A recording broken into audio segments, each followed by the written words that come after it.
If 2020 will be known for anything besides COVID-19, it will be Zoom. What started the year as a relatively obscure technology to most people today has become a verb.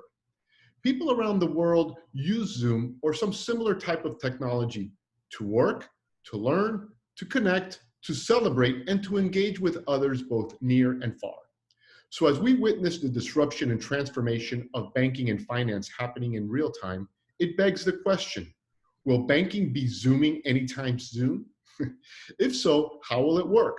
Joining me today to discuss this potential game-changing technology is Nikhita Iyar, Head of Strategic Business Development for Moxtra, a world leader in digital user experience technology. Hi, Nikhita. Welcome to FATV. Hi, Ray. Thank you so much for having me today. So, Nikhita, is Zoom banking or video banking a realistic possibility?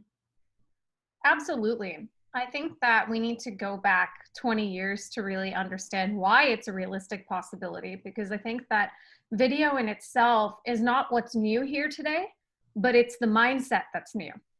And I would argue that 20 years ago, we had video technology come out. In fact, with the rise of something like WebEx and now Zoom, we're seeing that this is a long-standing trend and it's not going anywhere. But I do believe that during this period of time, this unprecedented thing called COVID-19 that our world has been facing, people are forced to turn to alternatives like video banking. In the past, digitization was something of, a marketing presence in a way, and some organizations took to it faster than others. Whereas I would say now people are forced to use what used to be the alternative as their main form of communication. So this is decidedly a change in consumer behavior that's making the adoption of this technology viable in not only banking, but potentially in many other industries. Well, we've seen in medicine and so forth. So if now the consumer is ready for this, what about banks? If a bank is interested in exploring this technology, what would they need to take into consideration to begin going down this path? Well, I think one of the number one things that's of concern for a bank, and the number one things to focus on for a bank, is the consumer experience. We hear that term a lot, especially when banks are planning their digital journey. But I think what often gets lost in the planning of that journey, especially with the number of project owners and portions that get pushed into a certain project roadmap, is the end customer. Because the end customer doesn't wake up in the morning and understand the 10 systems you have on the back end or the bot that they're working with for them to connect with you. They just simply understand, am I receiving a personalized, convenient journey? And so I think that working with something like video banking is a crucial part of the digital journey. I think it's one very important part, but I think what banks need to think about is, what is the journey like for the consumer? Because it's not as simple as providing video banking, but it's thinking about where that fits into the consumer journey and how easy it is for that consumer to get attention and personalized service from that advisor or that particular business team at your organization.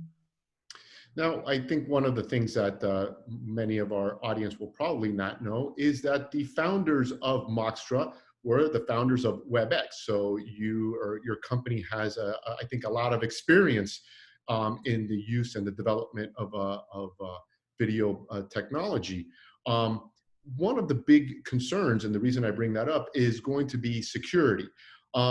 Can this channel, and how would this channel be secured in order to create viable banking transactions through it?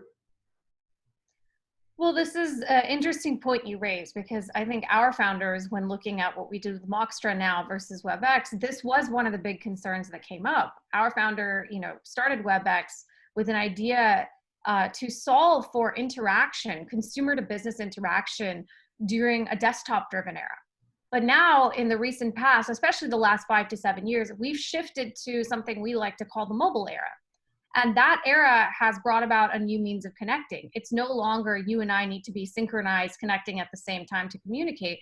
We can now be anywhere in the world and communicate anytime, any place. That's wonderful for the consumer, but that's also difficult for an organization to manage, because especially in the banking world, we see a lot of our clients dealing with issues like advisors speaking with clients on social channels like WhatsApp. And so I don't think it's as simple as a problem of solving the video banking journey, but it's an overall issue of understanding that where your customers are is where your staff are going to be too. So how do you create an environment that mimics what the customer is using today to communicate and engage? Video being one of those pieces, and create a solution for them that enables you to track that data, to manage that experience on your data premises. I think that's one of the most crucial things, so that you can manage the experience and you as the organization own that experience. And I think, as you mentioned, this extends obviously beyond video banking, and it really speaks to all the different channels that now must be converged and managed by these institutions. Looking at this from a case study perspective, are there any case studies that we can look to as guides of how this is going to play out and what the possibilities of this technology is for the banking sector? Absolutely. So I can bring up actually two of our clients here. One was Citibank in India. They were actually our first client. A few years back, they saw the rise of challenger banks, and there was especially a new generation of wealth that banks were looking to capture. But one of the biggest issues in India is that clients were used to using WhatsApp.